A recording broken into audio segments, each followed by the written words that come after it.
을 묵상하기에 적절한 시간이지요.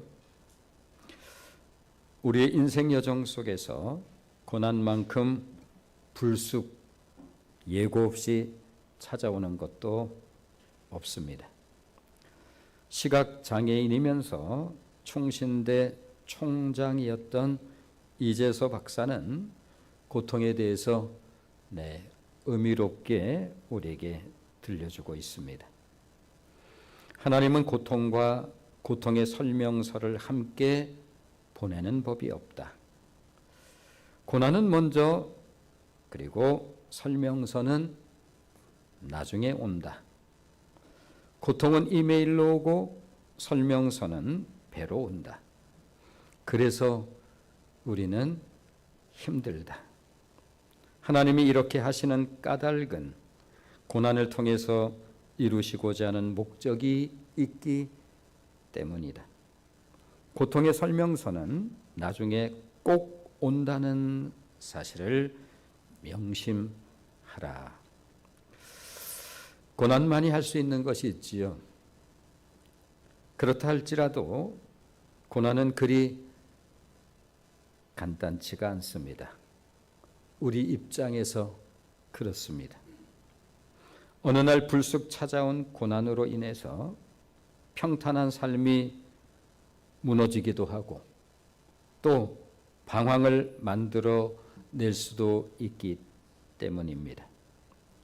고통의 이유를 알기까지 세월이 많이 걸리면 때로는 삶이 위태롭기도 하고 그 버거로움이 정말 만만치 않은 어려움이기도 하지요. 이처럼 고난의 이야기는 우리로서는 쉽게 수긍되는 것은 아닙니다. 우리 삶에 찾아오는 고난의 종류는 다양하지요. 어린아이가 아직 나이가 그야말로 어린 나이임에도 불구하고 하나님의 부름을 받는 그런 경우도 있습니다. 부모 입장에서는 뭐라 설명할 수 없는 그러한 어려움이기도 하지요. 지독한 고통이 따라오는 건강의 문제도 간단치는 않아서 그야말로 진통제 모든 방법을 다 강한 진통제를 써봐도 쉽사리 그 고통이 가라앉지 않아서 차라리 죽는 게 낫겠다 싶은 그런 어려움도 있습니다. 또 삶을 포기하고 싶을 만큼 괴로운 경제적인 문제 때문에 고통 가운데 있는 경우도 있어서 더러는 이렇게 사느니 매일매일 목조와 오듯이 그 사람을 정말 말라 죽이게 하는 것 같은 그러한 빚독촉의 어려움이나 이런 경우에 정말 이렇게 사는 것보다 죽는 것이 낫겠다 싶어 한강교 앞까지 갔다가 돌아왔다라고 하는 그런 류의 이야기를 어렵지 않게 듣기도 합니다. 그럴 때 신음처럼 나오는 질문은 동일하지요. 하나님 나한테 왜 이러세요? 왜 이런 일이 나한테 일어나야 하나요? 그럴 때 우리들의 삶이 심하게 흔들릴 수 있습니다. 하나님 계신 거 맞나? 더더군다나 사역을 하는 그런 입장에서 보면 믿음이 좋은 사람에게 고난이 찾아오면 참 마음이 난처하기 짝이 없지요. 물론 그 의미라고 하는 부분들을 모르지는 않습니다만 더욱이 악한 사람에게 좋은 일들이 일어나면 그야말로 설명키 어려운 부하가 치밀고 또 믿음이 흔들릴 수도 있습니다. 뭐야? 더 야속한 것은 하나님께서는 그때마다 답을 주시지 않는다는 것입니다. 한 가지 분명한 것이 있습니다. 하나님께서는 고통에 관한 문제에 대해서는 유독 답을 아끼시는 듯 합니다. 어느 날 갑자기 찾아온 고난이라고 한다면, 그리고 그 안에 담긴 의미가 무엇인지 알고 싶다면 우리가 찾아가 볼 만한 사람이 없는 것은 아니죠.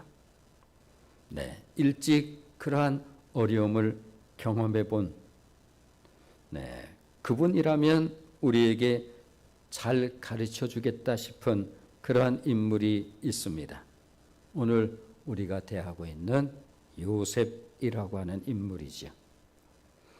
어느 날 갑자기 고난이 찾아올 때면 우리들은 보통 이런 반응을 할 수가 있습니다. 뭐지 이게? 왜 나한테? 그렇다면 우리는 요셉에게 무엇을 배워야 할까? 요셉의 인생을 한마디로 하면 파란만장, 그런 인생을 살았습니다. 느낌상 요셉에게는 뭔가 좀 고요한 듯한 그런 고상한 느낌을 우리가 받곤 합니다만, 그러나 요셉의 삶의 실체를 우리가 유의 깊게 살펴보면 그의 인생만큼 파란만장한 인생도 그리 쉽지는 않습니다. 파란만장이라고 하는 뜻은 물결이 만길 높이로 인다는 뜻으로 인생의 기복 변화가 그만큼 심하다라고 하는 그러한 뜻이지요. 그렇습니다. 그의 인생은 우여곡절이 참 많았습니다. 그의 인생 이야기의 첫 막이 오르면 그의 집안을 먼저 보여줍니다. 한 아버지 야곱과 4명의 어머니 레아, 라헬, 빌하, 실바, 오늘의 기준으로 보면 한마디로 콩가루 집안입니다. 그 사이에서 태어난 자식이 12명. 그러니 갈등이 없을 리 없었을 것이고, 만일 갈등이 없었다면 천사들이 사는 집이나 그런 일들이 가능할 테지요. 미움과 시기는 자연스러웠습니다. 혈통만 같을 뿐 별로 가족적 유대감도 있어 보이진 않습니다. 사랑도 질서요? 글쎄요. 창세기 37장 1절로 4절 은혜를 돕는 말씀을 한번 읽어보겠습니다. 자, 창세기 37장 1절로 4절 같이 읽겠습니다. 시작. 야곱이 가나안 땅 곧 그의 아버지가 거류하던 땅에 거주하였으니 야곱의 족보는 이러하니라. 요셉이 17세의 소년으로서 그의 형들과 함께 양을 칠 때에 그의 아버지의 아내들 비라와 실바의 아들들과 더불어 함께 있었더니 그가 그들의 잘못을 아버지에게 말하더라. 요셉은 노년에 얻은 아들이므로 이스라엘이 여러 아들들보다 그를 더 사랑하므로 그를 위하여 채색 옷을 지었더니 그의 형들이 아버지가 형들보다 그를 더 사랑함을 보고 그를 미워하여 그에게 편안하게 말할 수 없었더라. 한마디로 좋은 환경에서 태어났다고 할 수는 없었습니다. 맏형 루벤은 말하기조차 민망합니다. 성경은 아버지의 침상을 더럽혔다 이렇게 들려주고 있습니다. 요셉의 친어머니 라헬은 세상을 일찍 떠났으며 누이인 디나는 성폭행을 당했는데 그 사건으로 집안이 그야말로 일파만파 엄청난 사건이 일어나는 계기가 되었습니다. 게다가 아버지 야곱은 타고나기를 좀 이기적인 성향이 있었던 것처럼 보이지요. 성격 탓인지 대인관계가 썩 좋은 사람처럼 보이지는 않습니다. 글쎄요. 요셉 자신에겐 좋은 시절이었는지는 모르겠습니다만 유독 요셉을 편애했고 그것도 티나게 해서 아니 100번 양보해서 뭐 그럴 수 있다고 쳐요. 사랑하는 그 가운데 내 아내가 있었지만 유독 라헬을 사랑했고 라헬을 통해서 태어난 아들이 요셉이었기에 야곱이 특별히 요셉을 사랑했다. 아니 속으로야 뭐 그런 마음 가져볼 수 있겠지요. 아니 그런데 그것을 티나게 게다가 옷까지 특별히 구별되는 채색 옷을 해입힌다라고 하는 것은 요셉에게는 뭐 신나는 일이 혹여 어린 마음에 그런 마음이 있을지 모르지만 그 일로 말미암아 그의 인생의 최고의 어려움을 이제 겪기 시작합니다. 이 사람이 야곱이에요. 천만다행스러웠던 것은 그런 환경 가운데서도 요셉이 삐뚤어지지 않은 것입니다. 충분히 잘못될 수 있었지만 요셉이 건강한 사고를 가질 수 있었던 것은 모르긴 해도 유년 시절 그가 꾸었던 꿈 때문이었을지 모르겠습니다. 그로 인해서 계시 의존 사색의 인물이 될 수 있었던 것으로 생각이 됩니다. 계시 의존 사색이라고 하는 것은 모든 것을 하나님의 계시인 말씀에 따라 의존하여 생각하고 행하는 자세를 일컬어서 계시 의존 사색이라고 그렇게 말을 합니다. 그러기에 그의 어린 시절 별명이 꿈쟁이였습니다. 창세기 37장 5절로 10절 말씀을 한번 보시면 창세기 37장 5절로 10절 같이 읽겠습니다. 시작. 요셉이 꿈을 꾸고 자기 형들에게 말하매 그들이 그를 더욱 미워하였더라. 요셉이 그들에게 이르되 청하건대 내가 꾼 꿈을 들으시오. 우리가 밭에서 곡식단을 묶더니 내 단은 일어서고 당신들의 단은 내 단을 둘러서서 절하더이다. 그의 형들이 그에게 이르되 네가 참으로 우리의 왕이 되겠느냐 참으로 우리를 다스리게 되겠느냐 하고 그의 꿈과 그의 말로 말미암아 그를 더욱 미워하더니 요셉이 다시 꿈을 꾸고 그의 형들에게 말하여 이르되 내가 또 꿈을 꾼즉 해와 달과 11별이 내게 절하더이다 하니라. 그가 그의 꿈을 아버지와 형들에게 말하매 아버지가 그를 꾸짖고 그에게 이르되 네가 꾼 꿈이 무엇이냐 나와 내 어머니와 내 형들이 참으로 가서 땅에 엎드려 네게 절하겠느냐. 그의 형들은 시기하되 그의 아버지는 그 말을 간직해 두었더라. 그의 꿈이 우리들이 흔히 꾸는 꿈이라면 기억조차 나지 않는 잊혀진 꿈, 우리가 그런 꿈을 소위 객꿈이라고 그렇게 말하곤 하지요. 그런데 하나님으로부터 온 꿈이었기에 언제나 새록새록 기억나는 영몽이었고 아버지 야곱이 그 꿈 이야기를 들으면서 그를 꾸짖긴 했습니다만 그 꿈이 뭔가 예사롭지 않다라고 하는 그러한 영적 느낌을 야곱이 들으면서 가질 수 있었기에 마음속에 담아두었다. 그렇게 성경은 들려주고 있습니다.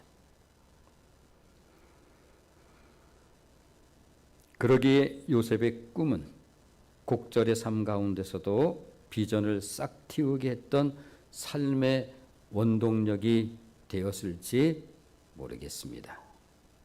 작가 그레이엄 그린이 들려주는 것처럼 모든 인간의 어린 시절에는 문이 열리며 미래가 들어서는 순간이 있다라고 그렇게 들려줍니다.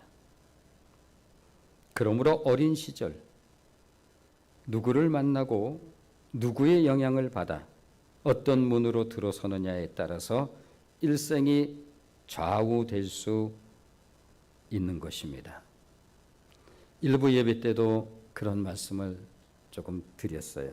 그러므로 유치부, 주일학교, 물론 학생부도 마찬가지고 청년부도 다 동일합니다만 특별히 유치부, 주일학교가 이처럼 중요한 것을 오늘 이 시대의 어머니들, 이 시대의 부모는 정말 알까? 돈 들여서, 적지 않은 돈 들여서 학원 보내고 유치원 보내면 그것은 꽤나 중요한 것으로 여기면서 정말 인생사 속에 무엇과 비교할 수 없이 중요한 이 부분을 오늘 현대의 엄마들은 알기나 한 것일까? 그레엄 그린이 들려주는 것처럼 모든 인간의 어린 시절에는 문이 열리며 미래가 들어서는 순간이 있다. 그렇습니다. 그야말로 하얀 도화지 같은 그 순백의 심령에 이 다음에 자라서는 어지간히 선생이 얘기하든 부모가 얘기하든 말도 않다는 이 아이들이 그 어린 시절 전혀 때묻지 않은 흰색의 도화지 같은 이 순백의 심령에 그 특별한 은혜의 말들이 내 색처럼 하나씩 하나씩 그 위에 얹어지면 정말로 일생에 매우 중요한 그 시간을 오늘 현대의 그 똑똑한 엄마들이 알기나 할까?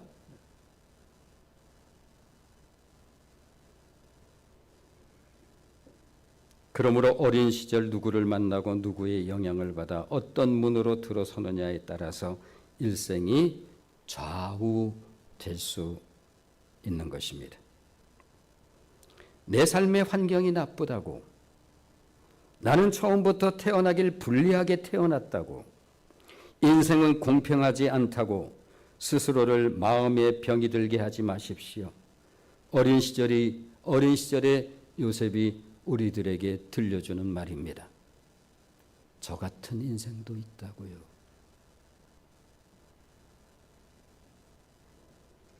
생각해 보십시오. 삶의 환경으로 치면 예수님처럼 비루하게 태어난 인생이 있을까요? 적어도 인간은 인간의 환경 속에서 아무리 열악하다 할지라도 그런 가운데서 태어나야 되건만 우리가 잘 아는 것처럼 예수님은 그야말로 말구유에 태어나셨습니다. 뭘 더 말하겠어요? 세례 요한은 어린 시절부터 들판에서 자랐습니다. 그의 삶의 환경은 그냥 들판이었습니다. 누가복음 1장 80절 말씀을 한번 보시면 누가복음 1장 80절입니다. 같이 읽겠습니다. 시작. 아이가 자라며 심령이 강하여지며 이스라엘에게 나타나는 날까지 빈들에 있으니라. 그랬습니다. 역사적인 인물인 세례 요한은 태어나 어린 시절을 그저 들판에 버려진 내 아이처럼 그렇게 들판에서 자랐습니다. 예고 없이 찾아온 고난은 그의 나이 17세 때였습니다. 17세의 나이면 그냥 꿈의 나이지요. 우리 인생이라고 하는 것은 그때는 모르기 때문에 인생은 언제나 지나고 나서야 그 앞에 살아온 삶이 해석되어지는 거죠. 그래서 17세의 나이가 정말 기가 막힌 나이였다라고 그 당시에 생각하는 그러한 인생은 별로 없습니다. 그러나 우리가 인생을 통틀어 보면 17세면 그냥 나이 자체가 꿈입니다.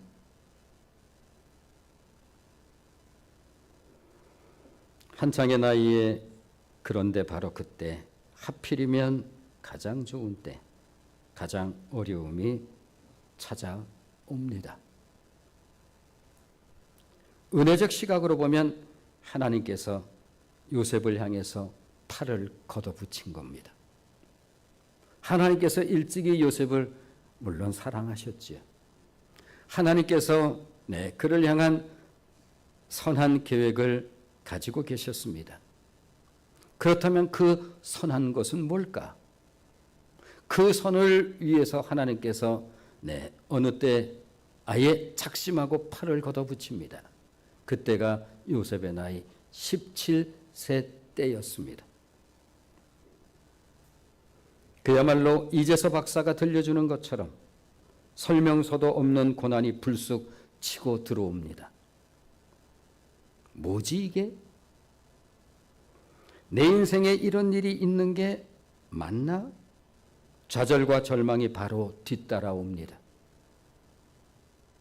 지금까지 제법 꿈꾸며 살아왔는데, 꿈은 이런 내용이 아니었는데 17세 때부터 30세까지 고스란히 꽉 찬 13년, 하루도 빠짐이 없는 완전히 차 있는 13년, 정말 장난이 아닌 세월이었습니다.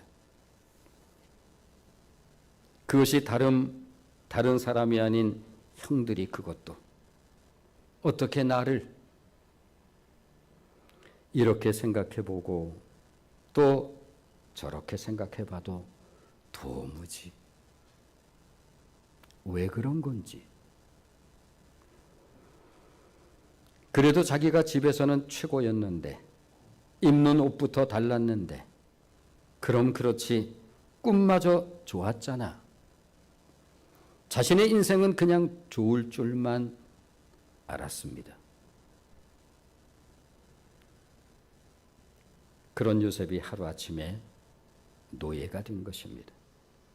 창세기 37장 18절로 20절 말씀을 한번 같이 보겠습니다. 창세기 37장 18절로 20절 같이 읽습니다. 시작. 요셉이 그들에게 가까이 오기 전에 그들이 요셉을 멀리서 보고 죽이기를 꾀하여 서로 이르되 꿈꾸는 자가 오는도다. 자, 그를 죽여 한 구덩이에 던지고 우리가 말하기를 악한 짐승이 그를 잡아먹었다 하자. 그의 꿈이 어떻게 되는지를 우리가 볼 것이니라 하는지라. 그래, 한번 보자. 네 꿈이 어떻게 이루어지는지. 도무지 해석이 되지 않는 일이 계속되었습니다. 이건 꿈도 아니고 도대체 내가 왜 낯선 땅 애굽의 노예로 한번 가본 적도 없는 그 낯선 땅, 그것도 노예로 전락한 인생이 되고 맙니다. 그의 아름다운 인생의 황금기, 그 젊음의 때가 그렇게 구겨지고 말았습니다. 그렇다면 정말 그 시간이 허송의 시간, 빼앗기고 잃어버린 시간이었을까? 다른 친구들은 학교를 다닌다는데,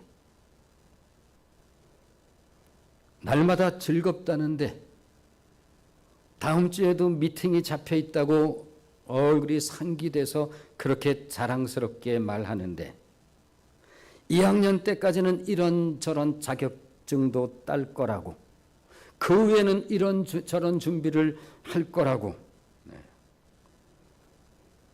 그런데 나는 시작도 못하고 군대에 갈 나이가 되고 말았습니다. 그렇습니다. 그는 보이지 않는 하나님의 학교에 입학하고 만 것입니다. 우리 인생에도 나이와 상관없이, 때와 상관없이 이러한 시간이 찾아올 때가 있지요. 첫 번째 교실은 미움과 시기로 만들어진 깊은 웅덩이의 교실이었습니다. 그곳에서 그는 거절감이라고 하는 간단치 않은 과목을 배워야 했습니다. 리젝션, 인생을 살아가면서 거절당하는 이 어려움, 이 고통, 아픔. 특히 가장 가까운 사람들로부터 당하는 거절감은 너무나 고통스러웠겠지요. 이 과목을 통해서 어떤 트레이닝과 테스팅, 훈련과 시험을 받았는가 하면 사랑하는 법, 용서하는 기술,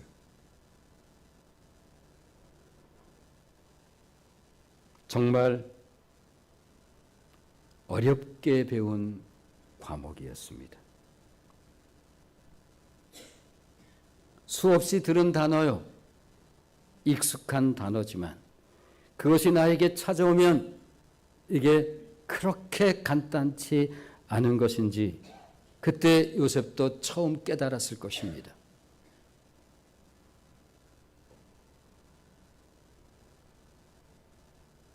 그 과목을 통해서 용서는 가장 먼저 용서하는 자에게 주는 하나님의 선물이라고 하는 사실을 뼛속 깊이 체득하며 배우게 되어집니다.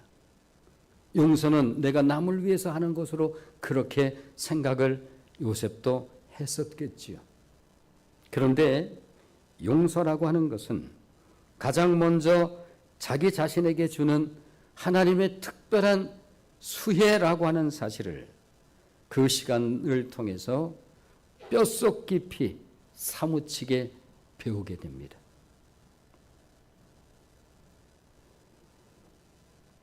또한 용서는 축복하는 자리까지 가는 것이 진정한 용서라고 하는 사실을 어렵게 배웠습니다. 이 과목의 자격증에는 자격의 목적이 이렇게 쓰여 있었습니다. 이 사랑의 관계를 통해서만 하나님을 영광스럽게 할 수 있다고. 아예 굵은 글씨로 그 부분은 확실하고 분명하게 그렇게 쓰여져 있었습니다. 우리는 하나님께 영광을 올려드린다는 말을 정말 많이 하면서 신앙생활을 합니다. 그런데 성경은 우리에게 이렇게 들려줘요. 하나님께 영광이 되는 것이 무엇인지 알고 있나? 하나님의 영광 돌린다고 입으로 얘기하면 영광이 되는 것이 아니란다.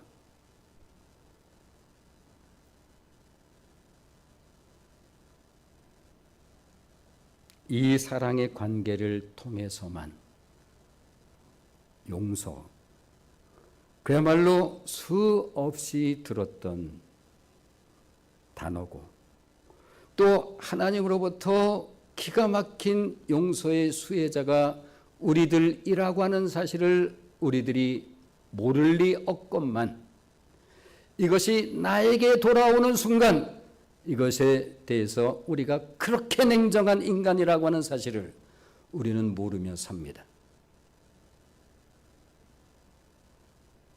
절대 낯새까지 변하면서 하나님은 우리에게 이렇게 들려주십니다. 이 사랑의 관계를 통해서만 하나님을 영광스럽게 할 수 있는 것이라고. 그렇습니다. 세상에서는 배울 수 없는 과목이었습니다. 이 학교의 두 번째 교실은 보디발 장군의 집이라고 쓰여져 있었습니다. 바로 종살이의 교실이었습니다. 그런데 창세기 39장 2절로 3절 말씀을 보면 그런 어려운 상황 속에서도 계속해서 들려주시는 말씀이 있습니다. 오늘의 본문의 말씀입니다. 창세기 39장 2절 3절입니다. 창세기 39장 2절 3절 같이 읽겠습니다. 시작.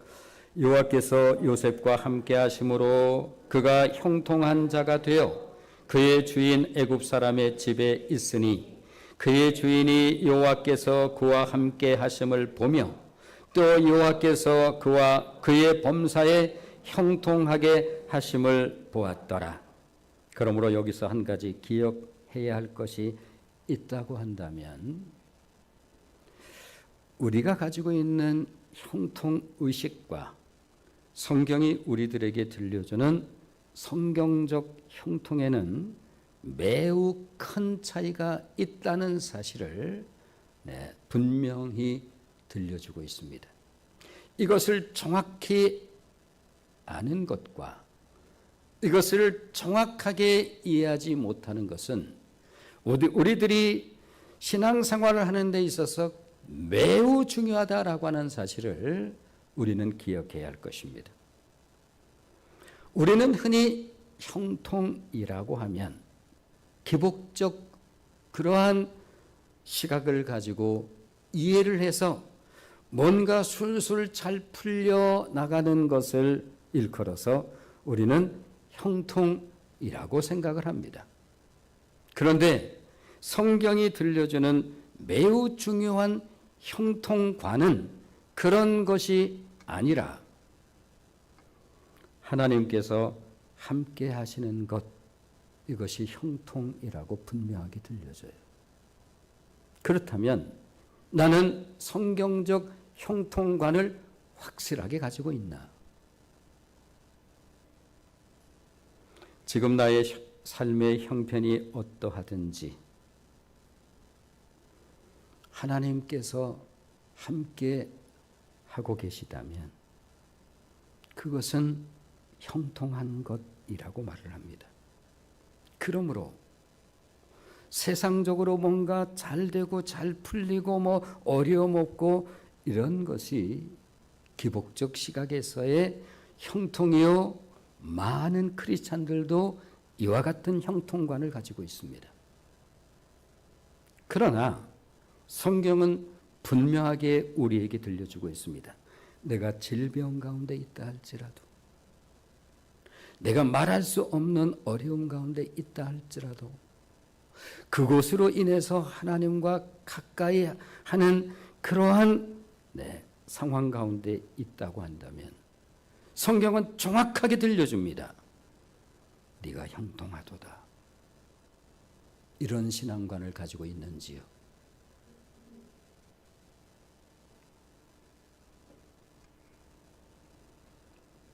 그러므로 지금 내가 어떤 고통이나 어려움 가운데 있을지라도 하나님께서 지금 나와 함께 하고 있다고 한다면 성경은 분명 우리에게 당신은 형통한 사람이라고 들려주고 있는 것입니다. 이것이 하나님의 학교에 입학했을 때 반드시 기억해야 할 중요한 가르침인 것입니다. 생각을 해보면 오늘 이 시대에 우리가 함께 크리스찬이라고 하는 이름으로 함께 우리는 신앙군 안에서 살아갑니다. 그러므로 무엇인가를 폄하하거나 지적하려고 하는 것이 아니라 정말 이 시대는 바른 성경적 신앙관을 가지고 신앙생활을 하고 있는 걸까?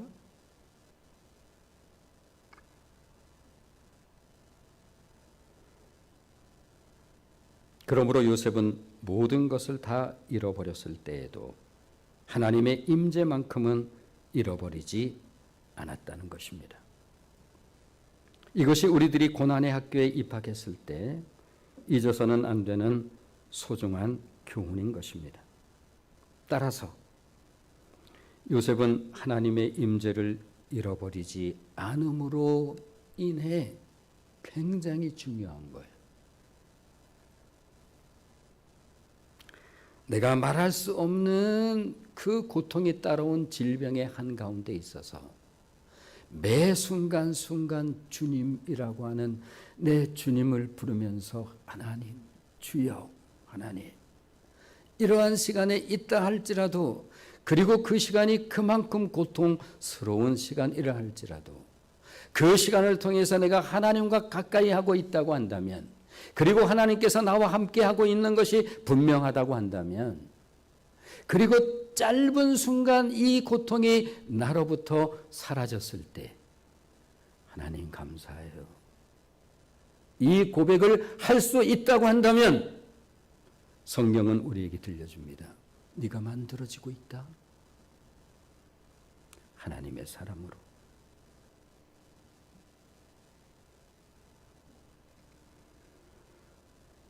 이게 왜 중요할까? 따라서 요셉은 하나님의 임재를 잃어버리지 않음으로 인해 억울함과 원망의 순간에도 정말 보통 세상의 사람들은 이럴 경우에 술을 마시죠. 또 가져와. 술 주세요. 더러운 세상. 이건 무슨 원칙도 없어.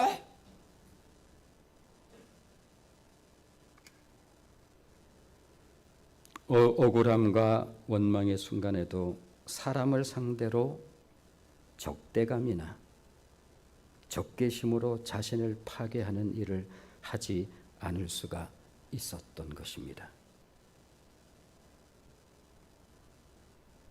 그렇습니다.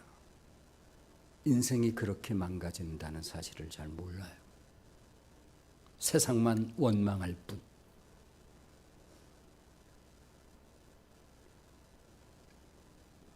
미국 스탠퍼드 대학교 심리학자 루이스 터먼 박사는 캘리포니아의 초중생 25만 명 가운데 머리 좋다는, 그냥 좋은 게 아니라 정말로 머리 좋다는 IQ 135 이상의 영재들 1521명을 69년, 약 70년 동안 추적을 했습니다. 굉장히 큰 프로젝트.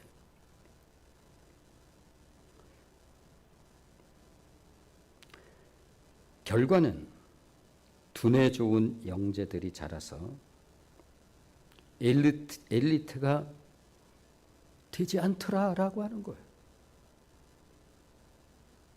그럴 줄 알았는데, 그래서 그 70년 동안 추적을 한 거예요. 정확하게 69년. 엘리트가 되기는커녕 평범한 직업인이 된 것으로 드러났습니다. 이게 잘못됐다는 뜻은 아니에요. 평범한 직업으로 산다는 게 뭘 어때서, 그걸 말하고자 하는 것이 아니에요. 판사와 주의회 의원 몇 명 나왔을 뿐 전국적 유명 인사는 전혀 없었습니다. 터먼 박사는 성공은 지능이 아니라 성격과 인격, 기회 포착력이 좌우한다면서 평소 자신이 생각했던, 능력을 앞세웠던 자신의 주장을 철회했다는 것입니다. 그렇지 않더라 보니까. 지능으로 되는 것이 아니더라.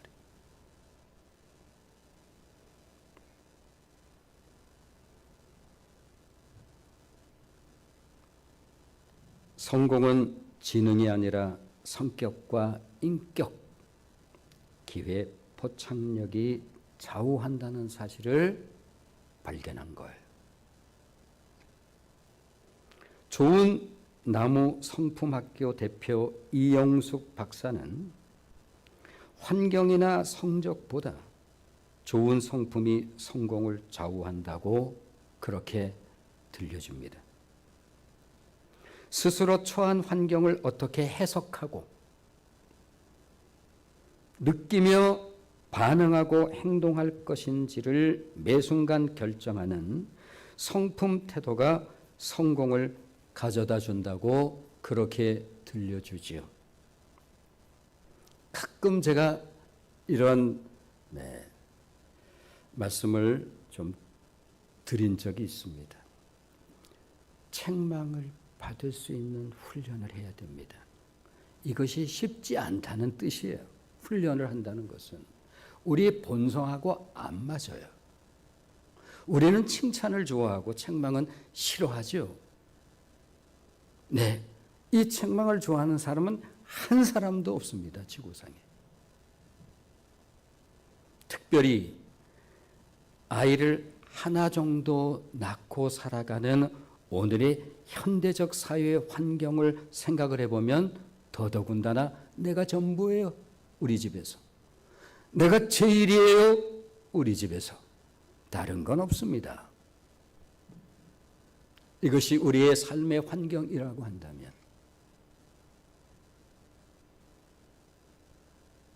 다른 것을 보고 느끼고 수용하고 받아들이고 이해하고 이 능력과 비교할 수 있는 능력이 뭐가 있을까?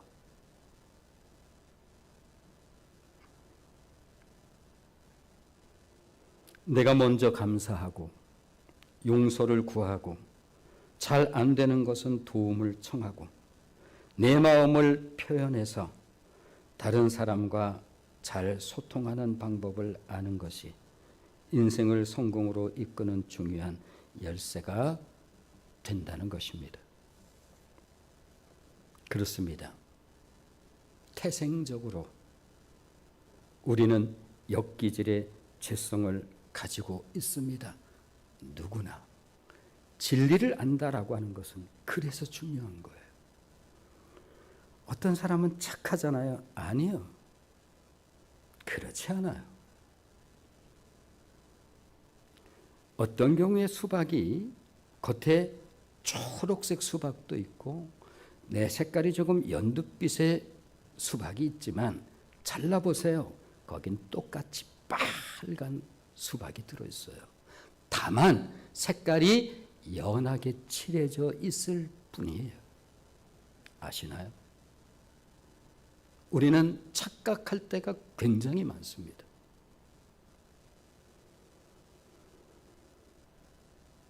그러므로 태생적으로 엽기질의 죄성을 가지고 있는 우리들이 그대나 나나 똑같아요.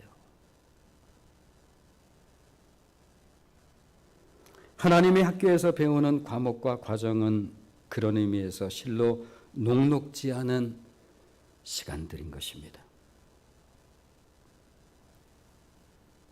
요셉의 성공을 말할 때에 흔히 애굽의 총리의 포커스를 맞추곤 하는데 그것은 하나님의 뜻을 전혀 모르고 있기 때문에 그런 겁니다. 우리들이 기억할 것은 요셉은 신분으로 성공한 사람이 아니에요. 요셉은 신분으로 성공한 사람이 아니라 인격과 성품, 사명으로 성공한 사람인 것입니다. 이것이 성경이 들려주는 바예요. 창세기 50장은 우리를 감동케 하지요. 그때 요셉이 형들이 여전히 아버지 야곱이 떠나면 세상을 떠나자 전전긍긍 제가 분명히 우리에게 해코지할 텐데 그냥 두지 않을 거야. 왜? 자신이 한 행동이 있으니까. 네. 그때 이렇게 말하죠. 요셉이 형들이요 두려워하지 마세요. 우리 하나님은 악을 선으로 바꾸시는 분이십니다. 적어도 이러한 부분에 대한 분명한 이해를 가지고 있다고 한다면 세상을 바라보는 시각이 다르겠지요. 상황을 읽는 그러한 이해가 다를 것입니다. 하나님께서 요셉에게 가르치시고자 하는 것이 그것이었다고 한다면 그것이 정말 중요하기 때문이겠지요. 그것이 우리들이 신앙생활을 하는 중요한 목적인 것입니다. 사순절이 시작되었습니다.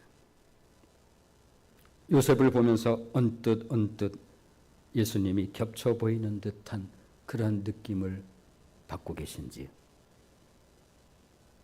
혹여 고난의 학교에 있습니까? 성숙은 그냥 만들어지는 것이 아닙니다.